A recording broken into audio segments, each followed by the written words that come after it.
I'll clean up what he said, but he was like, don't be a wuss. Drive that thing in there on the chip. Don't lift till you get to the bottom. Like drive off into one, do not lift. I don't care if you wreck the car. I'll pay for it.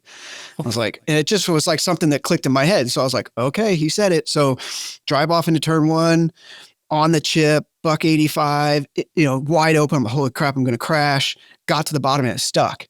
And it's like, you don't know until you just make the commitment and you feel it, qualified fifth.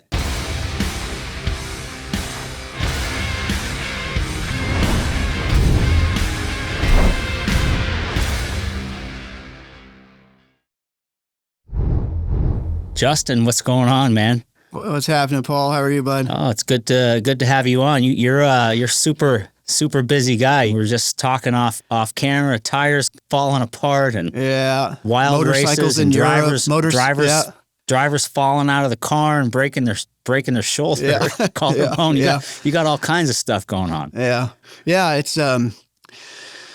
It's a ride. I mean, this is a sport, as you know, that is just every week brings a new challenge, a new adventure, something new to react to. And our journey's been pretty wild and crazy. And I think that's kind of, we like manifest it by just putting this stuff out into the world about how we want to, we just want to like do things different and exciting and approach things in a different way. And that comes back to us with these crazy, like Ross riding the wall and Connor falling off the car and just on and on and on and on. But it's I wouldn't trade it for anything. It's been a really fun few years. Hey, it's Paul Tracy. Quick heads up for all you hardcore racing fans. Racers got a killer deal right now. Stream the best in motorsports with Racer Plus and get a full year of Racer Magazine. 6 badass collectible issues, all bundled and discounted. We're talking live WRC, Dakar, Crandon Off-Road, DTM, British touring cars, Le Mans, World Superbike, and even the Isle of Man TT, all in one place. Hit up racer.com/bundle and fuel up on all the best racing from around the world. That's racer.com/bundle. Well, we're going to talk about your history in driving and the sport. I mean, I start off with the stats, and you're a 24-hour Daytona winner, 5-time IMSA winner, and 1 NASCAR win. So, I mean, that's pretty impressive. I mean, you were really a road racer at heart, not really a NASCAR guy. I mean, you kind of cut all your teeth in road racing. Yeah, I mean, I always viewed my career as being somebody who like didn't grow up in a racing family, didn't grow up doing it, just fell in love with it as a teenager and kind of just pursued it as a career first, kind of made a decision to try to go be a race car driver. Like people make decisions to do anything else, which is relatively unconventional. And, I felt like I was good, not great. I mean, I felt like I was good enough to be able to get opportunities with, some good teams and get some success, but never really be, like at the top level, consistently winning championships and going all the way. But, I started one in the 24 hours is nothing to be average about. I mean, that's a tough thing to pull off. You gotta, you have co-drivers, but you got to pull your own weight, True.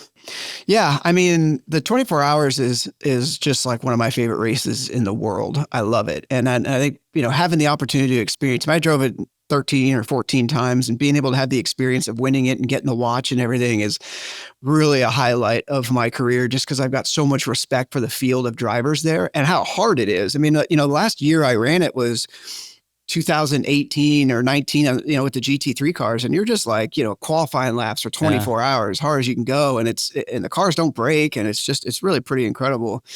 But I mean, going back, like, I grew up going to dirt tracks in Illinois and Iowa with my grandfather. I was born in St. Louis and going to visit my grandparents. That's what we did. My grandpa and I went to dirt tracks, and we went to Quincy Raceway and Lee County Speedway and, Knoxville and Oskaloosa, and we saw these dirt racers, and I grew up just being a huge fan of it. And I got to, middle school and high school, and, I would record every race on television, and I loved NASCAR. I loved, Champ Car Series. I loved Formula One, and I would record everything.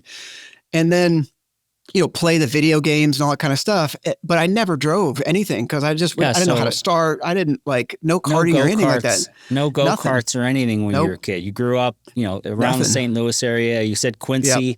There's a very iconic go-kart track in the Quincy area. Like I raced there when I was like 12, 13 years old, and they had the nationals there, and it was a big deal. Yep. Quincy, Illinois. So no karting at all. You basically started at what age? What did you start racing? 16. Yeah. So I basically like halfway through high school, you start growing up, you get to be 16, 17 years old, and you start thinking about college and what you'd want to do with your life. And all I was about was racing. I loved it. And I wanted to be a race car driver because like my heroes are race car drivers. So I went to Skip Barber Racing School at Laguna Seca. I'd moved to California by then. Yeah. And made a deal with my folks, get good grades in school, go to Skip Barber. I went and did the 3-day course there. Kelly Collins was my teacher there, which is awesome. We just had Kelly on the podcast, and he's a good friend of mine, and I see him all the time in Havasu, and he's a trip, man. He's out there. Well, what's funny, fast forward 10 years from Skip Barber Racing School, and Kelly and I were teammates. And so him and Alberlin would drag me out to Havasu when we were racing at BMW. So that's maybe stories for another time, but that was really fun with those guys. But I went through the 3-day competition course. I got my SCCA license, and then I started renting a 1969 Datsun 510 and racing in the SCCA. Yeah. And it just kind of went from there. I mean, I did 1.5 years in SCCA, and my father's company was sponsoring a car in the American Le Mans series at the time. And that the driver Johannes Van Overbeck was leaving that team to go start what at the time was the Speed Vision World Challenge GT Championship. And we put a deck together and went to the company and got sponsorship. And so my second year of racing was in World Challenge. I mean, I went to the 24 Hours of Daytona when I was 19 with the Racers group, and it was like my 20th race ever in anything. So I was trying to make up for lost time. This podcast is brought to you by Racer and Racer.com, the leading motorsports news and information source in North America. With special thanks to trusted silver and gold trading partner and studio sponsor ITM Trading. What were your tracks? So obviously you were racing SCCA West Coast. What were your tracks up and down California, like Willow and Laguna? Yeah, it was all Northern California. It was all Northern California. It was Laguna Seca, Sears Point, Thunderhill. That was my land up there. So it's just back and forth between all those. And I, one race at Seattle International Raceway and a Continental Ford, little Crosley 32F that I threw off in the trees out of turn 1 there. And then I was at Daytona. Yeah. So do you still have that Datsun 510? Because that's a pretty iconic car. I know. Well, I raced for a guy out of Sonoma, California, the Bay Area, named Larry Oka. And we've texted a couple times over the years about where that original car is. Cause now as I get older and I'm not really racing anymore, like if I'm ever going to own one of the race cars that I race, that's the one I would like to own. So, I mean, I don't know, maybe one day I'll track it down and those cars they were so cool in the day and they were great race cars, so it'll be pretty cool to just have that in your collection just to look at. Absolutely. Yeah, absolutely. So you're going to school, you go to college, and you're doing business degree and sports marketing degree. And from what I read online about you right before you're going to graduate, you tell your dad you're going to quit and you want to be a race driver. How did that go over? Because your dad's a business guy. Was he like, what the hell are you talking about? Luckily he wasn't, because the way it turned out, I mean, I was racing in, World Challenge, and I was going to college at the same time. So I recognized early that, if I was going to have some control over my career, I wanted to understand the business side of it, the marketing side of it, and be able to, go out and get sponsors, understand how sponsorship works and the business works. If I got good at that, I could in a way sort of create, my own destiny. But Speed World Challenge wasn't a career. Like I wasn't getting paid or anything. I was just cutting my teeth and racing and learning. And so I was going to school at the same time. Well, my senior year, the fall of my senior year is when I got an opportunity to race the following season with Tom Milner and Prototype Technology Group in the Rolex Sports Car Series. Actually, World Challenge first, but then the Sports Car Series as a job. I mean, as a real job. And I was like, look, I'm going to be a factory race car driver for BMW. I got to take advantage of this moment. I don't want to sacrifice this opportunity because it's like a real racing job. So I'll leave school, 12 units left to graduate. I'll leave school.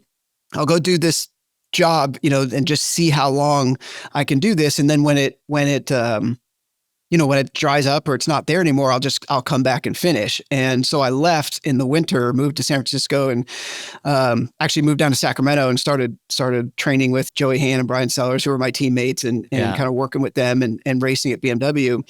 And then, woke up this morning. I'm 44 years old and I've been doing it ever since. So I have the education. I don't have the degree. So 12 units left. Well, you got real world education. So that's right. Yeah. You've obviously built up a very successful business in racing, but you're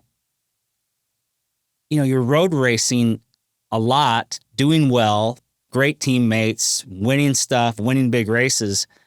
At what point was it you decided to change gears and just give that up when you're being successful and go NASCAR? Like, what made you want to make that change? Because that's not a easy transition driving wise, because the cars are so different from a road race car to a NASCAR style car. But that's a tough transition, and there's not a lot of guys that do it successfully. There's very few that have done that successfully.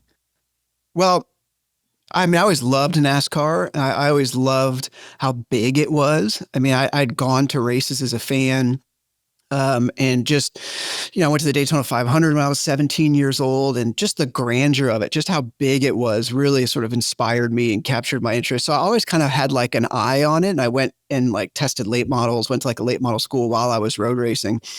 Well, in 2006, I was teammates with Joey Han and Bill Auberlin and Boris Said, and we were racing in the American Le Mans Series. And that's when we were racing the M3, and it had the inline six. It was the old GTR E46 GTR chassis that like Schnitzer and PTG competed against with the V8. Awesome car. I got to test it once. It was awesome. And but at the end of 26, BMW factory was taking a hiatus from racing because they were in between model years on the M3. And so 2007 was kind of an off year for BMW. They came back with, I think, the E90, maybe with Ray Hall or something after that. I'm not sure. And so we all kind of scattered.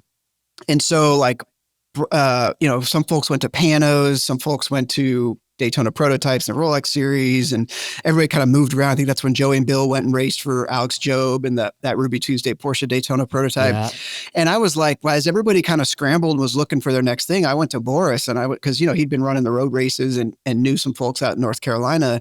And I said, man, I want to go take this opportunity to sort of start over and go to North Carolina. And, at the time I'm 25 years old and just going like, I've got a little bit of time here, try to take a crack at that. And so he helped me and made some introductions out here. And I ran at the end of 2006, I ran, 5 or 6 races for a small ARCA team, got hired by an ARCA team, and I actually hired by an ARCA team in 2007 to run the full series, and then went truck racing in 28 and kind of went from there. But really it was that very transitional time for the BMW Motor Company in sports car racing, where, I think Tom PTG had gotten a Panos, and everybody was trying to figure out where to go. And I just packed up my stuff and went and rented a room in a house that Mamo Gidley owned up in Sherrills Ford, North Carolina, and just started knocking on doors and figuring out how to make it work.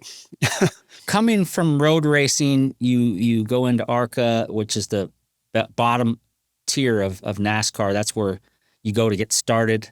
Then trucks. I mean, what was the biggest hurdle or learning to drive those cars? I mean, what do you feel that was different? Because a lot of guys that go from IndyCar to NASCAR, they have a hard time, slowing down. They overdrive the car. They work the steering wheel too much. They overdrive the corner on the entry. What do you think you needed to relearn to be successful in a NASCAR versus a road race car? Well, that's it. I mean, I think in a road race car, as you do a lot of the work. I mean, you drive the thing and you manipulate the car and you make it do the things. And when you get on a 1.5 mile oval or super high speed oval, you have to let the car do stuff. So it's like the hardest thing for me to get used to was driving the car on the banked ovals in yaw and leaning on the side force, leaning on the aero, which was just something totally different to me. It's just driving off in the corner. I remember in the ARCA car, and I was pretty good in the ARCA car. And then kind of like the trucks and the Xfinity series got harder for me, but driving off in the corner and the thing going out into 6 or 8 degrees of yaw and not steering into it. Yeah. Right. Because if it's like loose and so like, if I can answer that by fast forwarding a couple of years, when I was in the Xfinity series in 2016, I split the season with Kyle Larson. And so he would drive half the races and I would drive half the races. And I would look at the data, the steering trace data, and we'd go off in the corner at Charlotte or something like that. And his steering trace was very, very linear.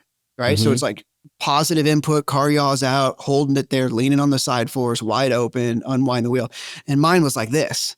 Because it would yaw out and I'd catch it, yaw out and I would do this kind of thing. And they would be like, what are you doing in the car, man? Like, you know what I mean? I'm like, well, it's sideways. I'm catching. It's like, it's not sideways. It's just yaw. You have to drive it in that yaw.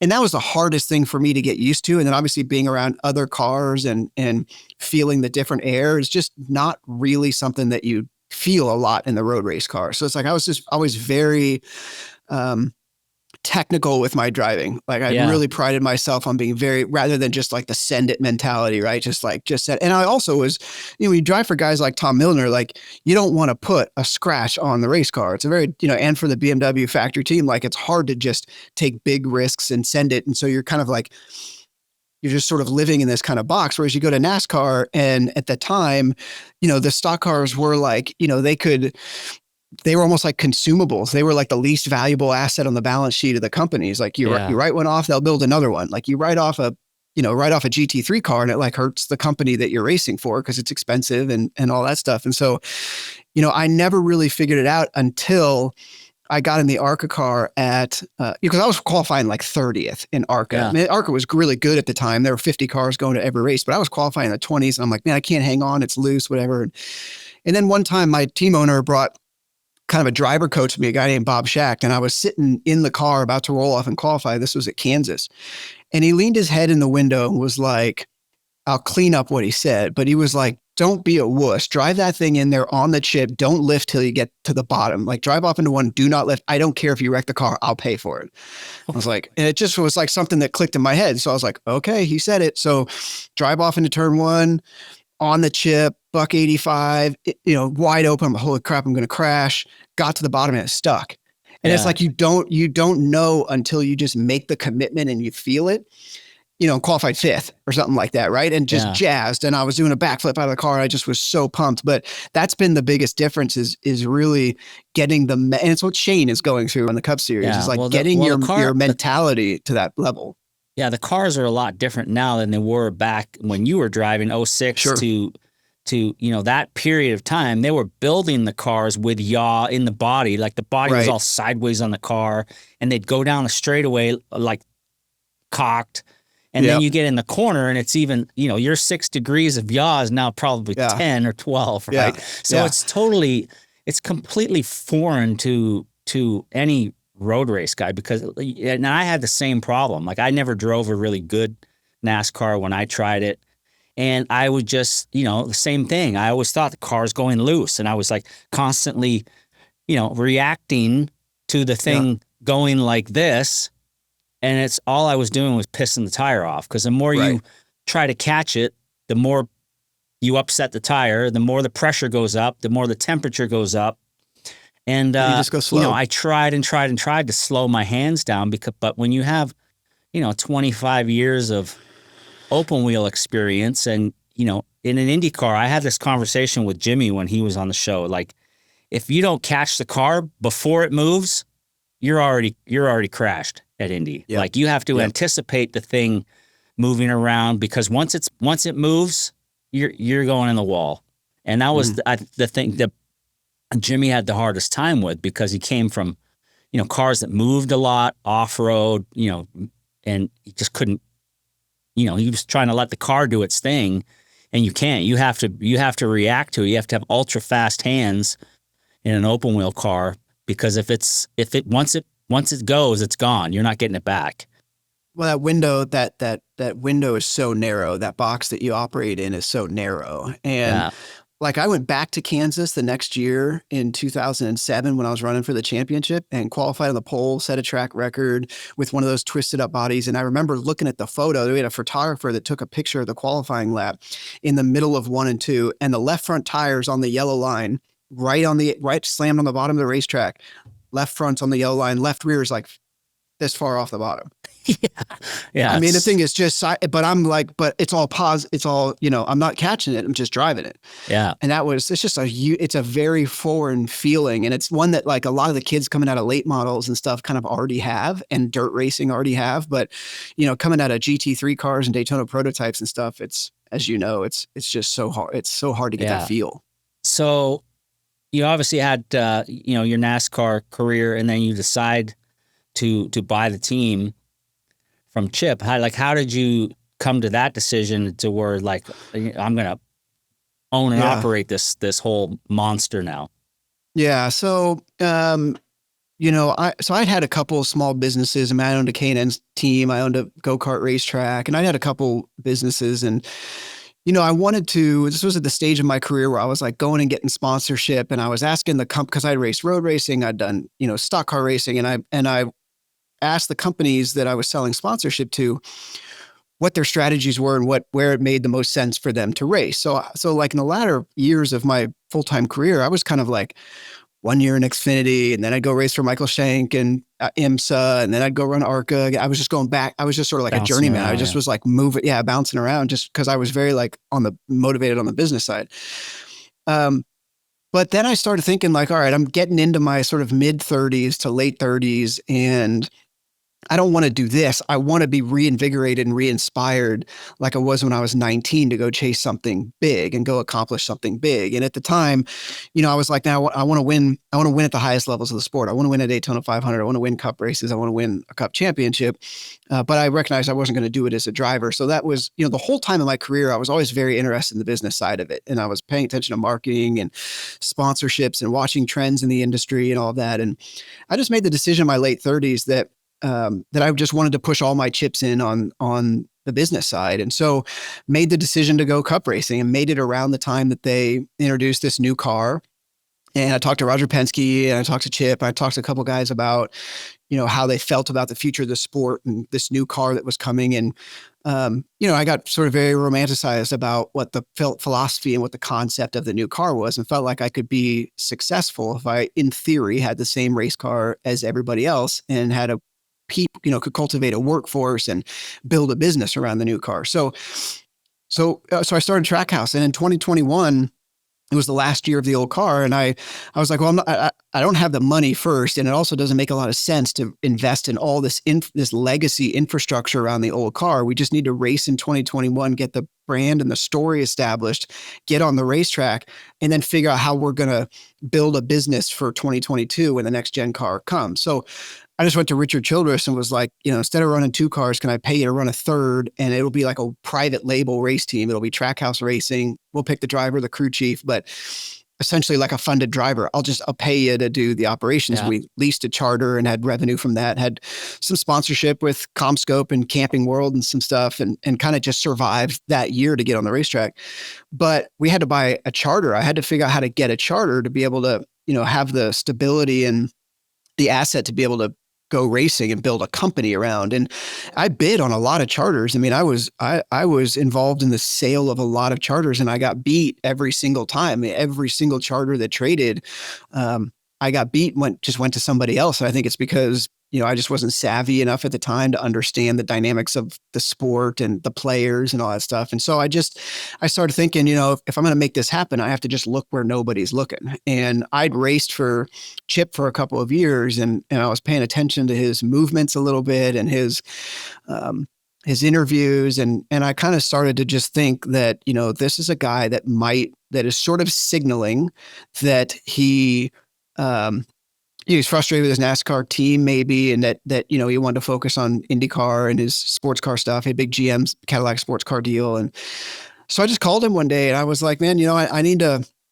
I need to build a business here. I need to think about my future. I said, 20 years ago, you were where I am right now, and you called Felix Savades, and you kind of started this race team with Felix, and you've had a lot of great success with it. And I am now calling you, saying the same thing. And I said, look, if you're willing to partner or sell or do something to help me get started in the sport, and you want to have a conversation about it, let's have the conversation. It was a hard phone call to make because you never know how he's going to react. I don't want to insult him or anything like that, but he was awesome. I mean, he can be a little intimidating.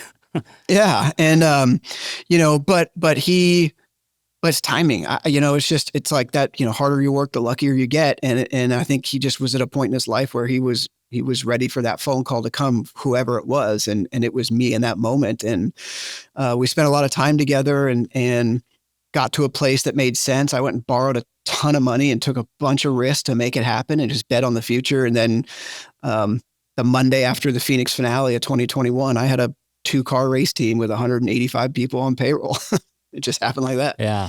So you, as a team owner, like you gravitate more driver wise to road race guys rather than the traditional short track. A lot of guys that, gravitate towards dirt track racers, to sprint car racers, World of Outlaw guys. But you went the non-traditional route, like Daniel Suarez. He's a road race guy. I raced Indy cars against him in the 2000s. He raced in Mexico City, Monterey when I was in the height of my Champ Car career.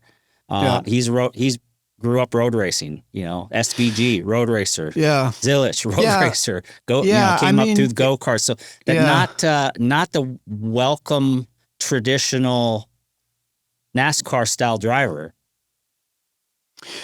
Well, I don't know if it was really by design more than it was the way some of the pieces kind of fell in place. I mean, Daniel, when I thought about the criteria for drivers I wanted, there were some boxes that I wanted to check. And at the end of 2020, Daniel really checked a lot of those boxes, and none of them were road racing. It was more getting somebody that was hungry and working hard and had a great story.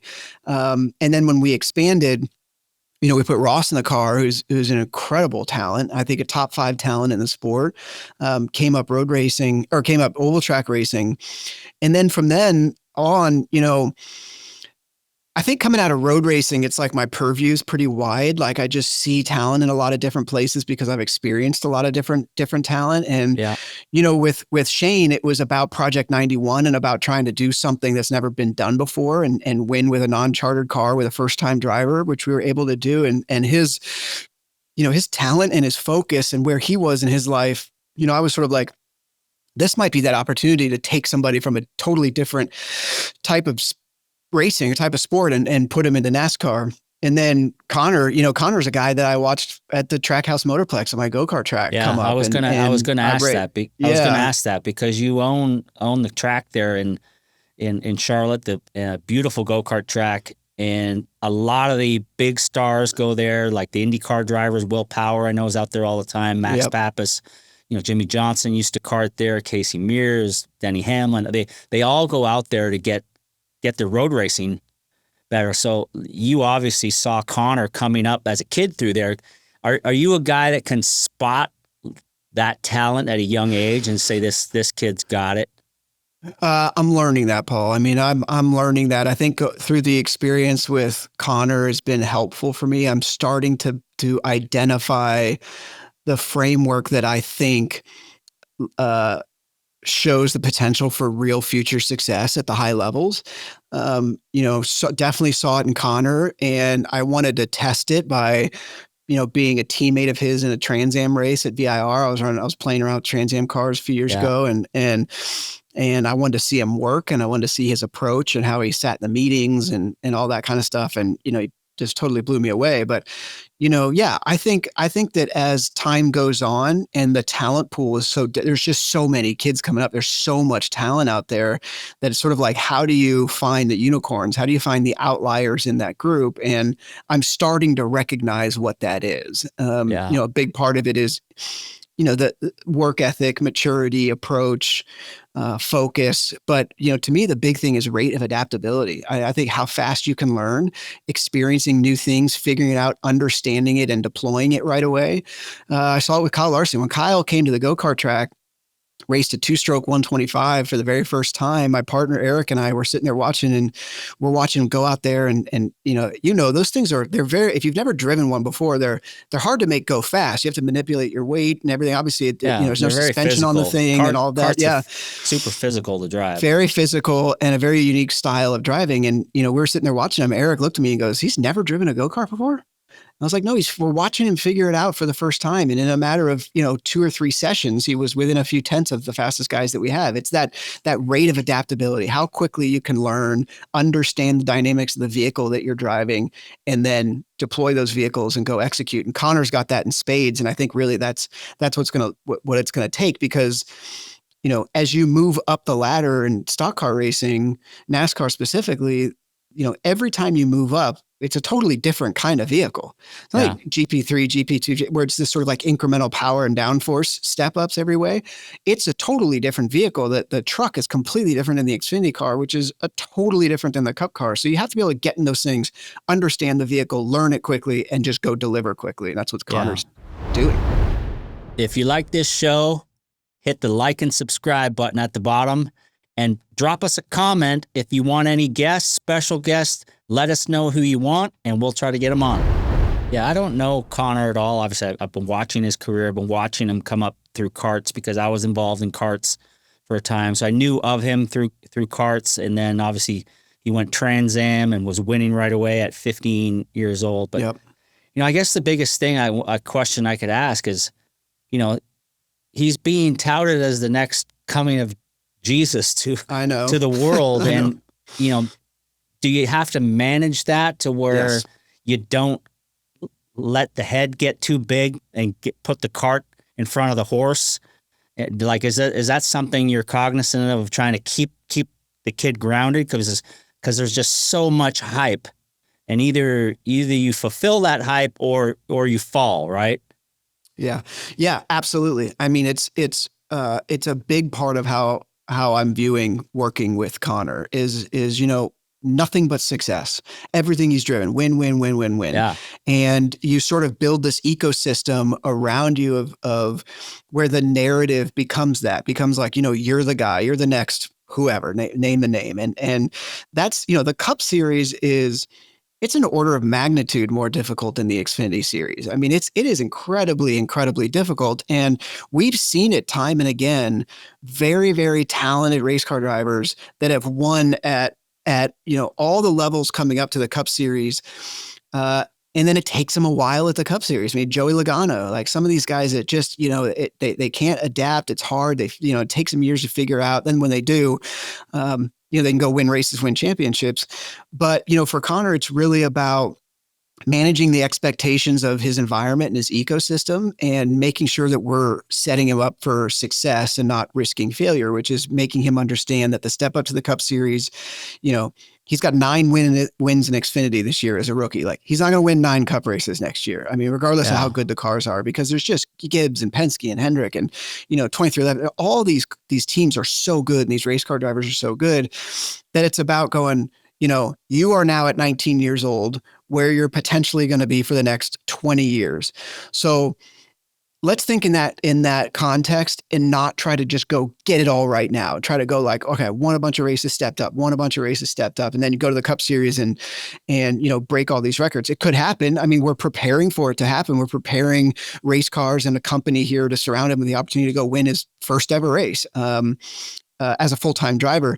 But you have to make sure, because there's going to be tough days. As you're going to go through troughs, and you have to have that support system around you, know that the tools are at your disposal. And it's just going to take work, because for as mature as he is and how talented he is, he still is a 19-year-old kid. And we're all 19-year-olds at once, and life's very different than where you and I are at right now. And do you feel because your drivers, other than Ross, come from a non-traditional NASCAR background, they're road race guys, do you feel resistance from the older set, the old school? I mean, I heard Richard Petty say, a while ago that these road race wins shouldn't count towards getting into the playoffs, and you know how it is. You step up to the cup level and you're being touted as the next coming of Jesus.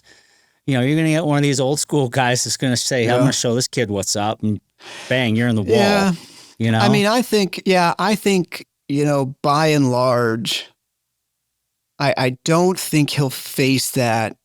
I think when he gets there and gets out on the racetrack with the veterans, they're certainly going to use all their tricks and all their tools. And, he's going to have to learn from them. But I think by and large, everybody in the industry recognizes that he's going to be a star, and they know he's going to be, and they like him. And I think that, obviously he's a threat, to everybody. And I fully expect, look what Ross went through when he came in 2022. Yeah. And I mean, they just were running him over, and he was trying to figure out, how to do that song and dance. And he got himself into trouble a couple of times, and he got his craft really refined. And now he's a, much more polished race car driver. Yeah. Connor will go through that for sure, but it certainly won't be an unwelcome thing. It'll be more than anything else, kind of like a rite of passage, or a, I don't call it hazing, but just kind of like, sort of like welcome to the Cup Series, and this is how we do things and all that. Yeah. Well, I remember when Ross, his first year there, first couple years, and you had actually texted me and said, hey, when Ross was, he was getting it, but he was giving it back as well. And it was like every week he was in some type of confrontation on the track with somebody, and getting a hard time by a lot of people. And you texted me and said, hey, do you think you could have a talk with Ross? I need to settle him down. And my response to you was, why?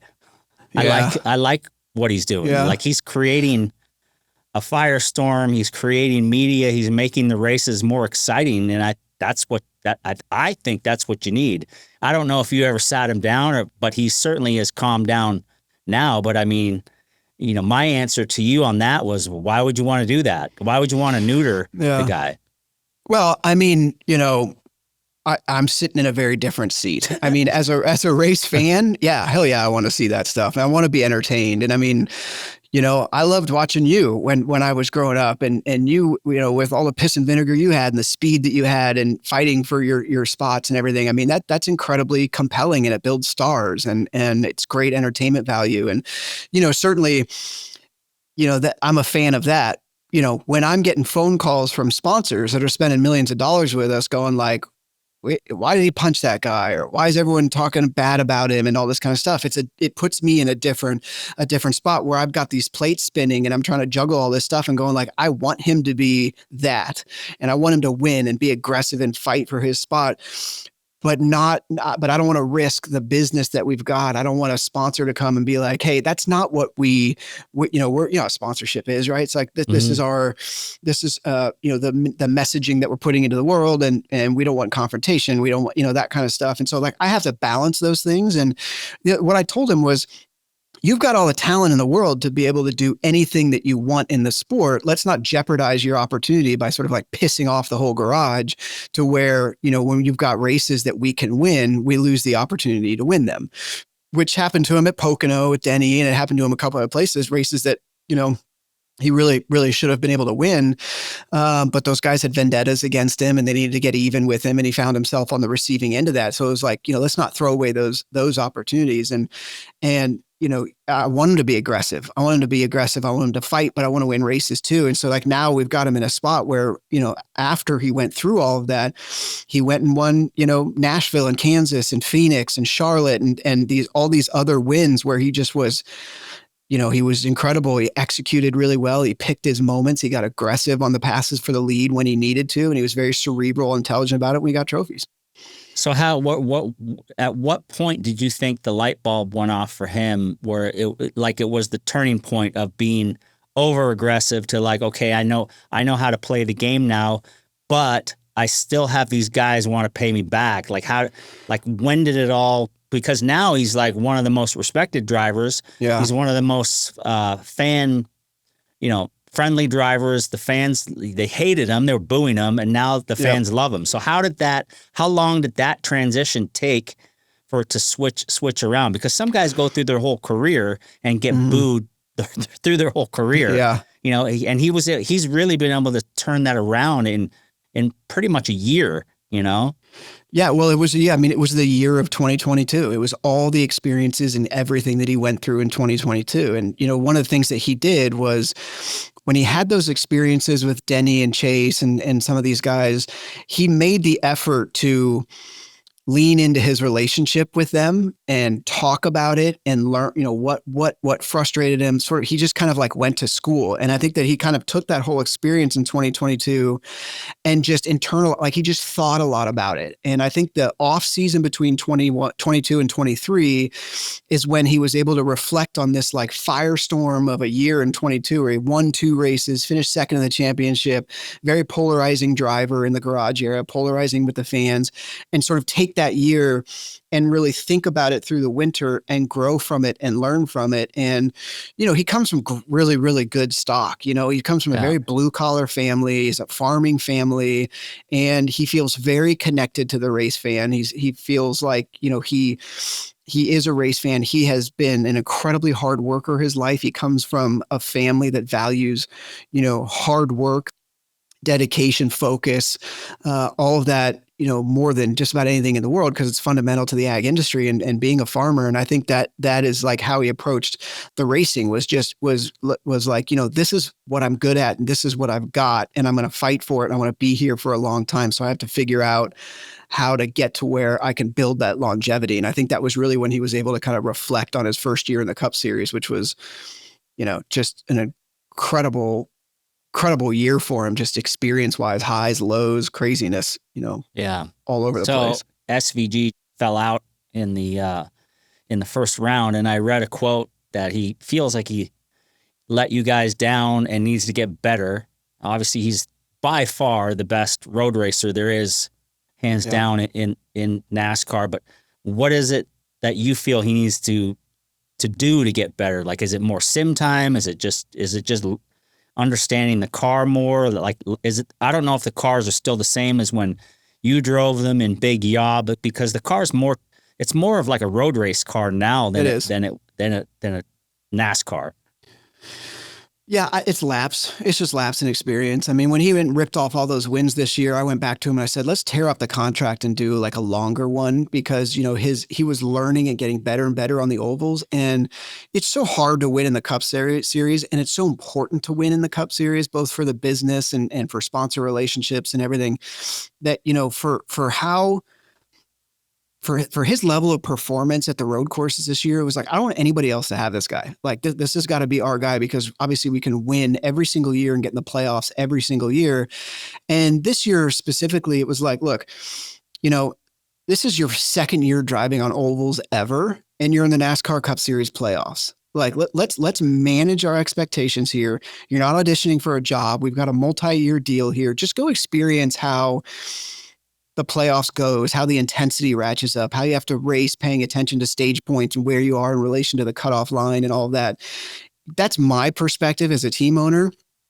As a race car driver, it's hard to listen to that. And I know that he put a lot of pressure on himself. He did not let us down. And none of the pressure that he had on himself or has on himself this year comes from me or comes from the team. I mean, we know what he's going through and what he's experiencing. And it's a hell of a successful year for a rookie in the Cup Series, never oval track raced before. So It's just laps. Let's just keep racing, keep making laps, get better and better and better, with the goal of, obviously we'll make the playoffs every year with him winning the road courses. And next year or the year after, when he's got, 100 races in the Cup car, or over 100 races under his belt. And then it'll be time to go push the button. But, right now the pressure's not there because we're learning. Yeah. The direction of NASCAR is adding in more road racing. But, I just find it weird that some people think that these races shouldn't count towards getting in the chase. Because, I mean, if you really look at NASCAR, I mean, these guys were originally road racers. They were running moonshine on the back roads, right? Which is not an oval. That's road course racing, right? Yep. So I don't understand why some of the old school fans have this mentality of this, having guys that are great at road courses is unfair or shouldn't go towards the playoffs. Yeah, I think it's just noise. Honestly, I think it's noise. I mean, I think that the road racing is, look, it's always been a part of it. And like you said, it's, if we're going to call ourselves, one of the the most, popular forms of motorsport in the world, or one of the greatest motorsport series in the world, road racing just, in my opinion, has to be a part of it. And that's not coming from me, growing up road racing or anything. It's just, Yeah. one of the greatest endurance races in the world, 24 hours of Daytona, is at a NASCAR track. I mean, it's just, Yeah. it's like, it's just part of what we do. So, I also like road racing because it's, it gives us the opportunity to go to new markets, to race in front of new fans, right? I mean, there's a lot of road courses around the country and markets that there aren't oval tracks. We get to go to Southern California. We get to go to the streets of Chicago.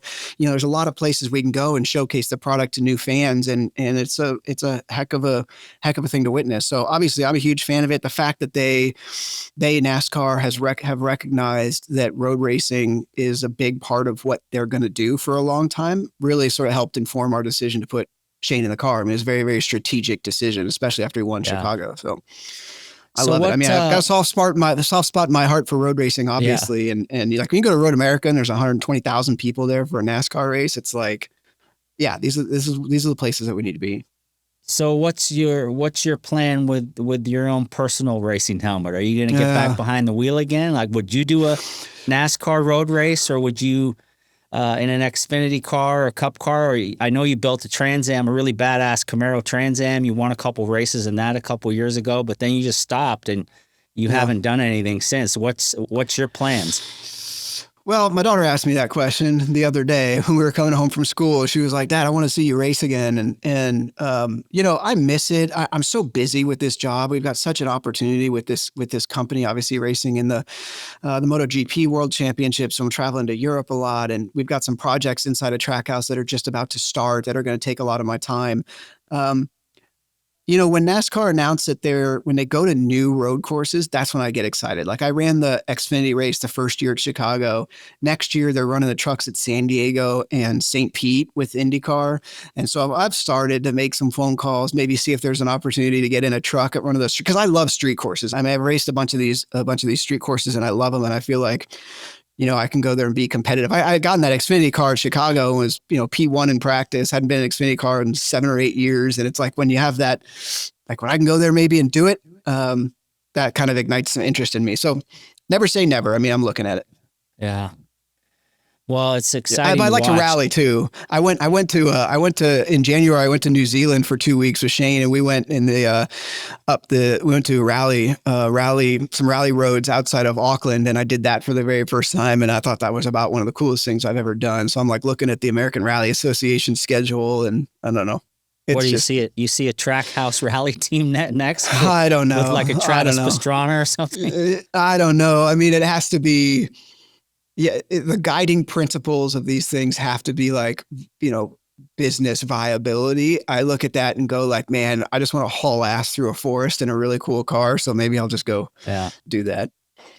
Well, I mean, it's exciting. I mean, it's going to be exciting to watch how this all unfolds with Ross, for the rest of the championship. And I mean, you've built a great team. You've built a team that's fun to watch, controversial to watch, and I'm excited to see what you guys can do the rest of the year.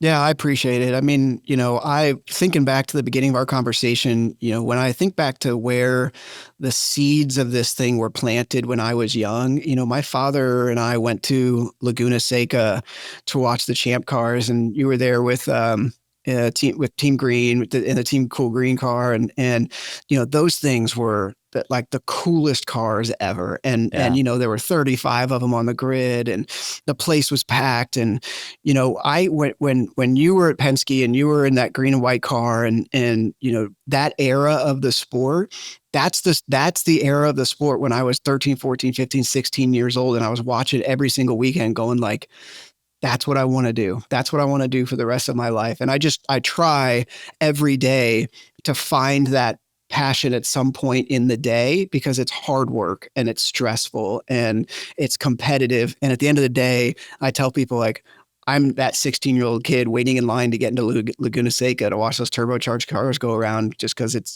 there's nothing cooler on the planet. So just feel very, very fortunate to be in a sport that I love. All right. Well, I thank you for the kind words and the time today, and I'll be watching you guys. Awesome. Thank you, Paul. Appreciate it, man. All right. Thank you.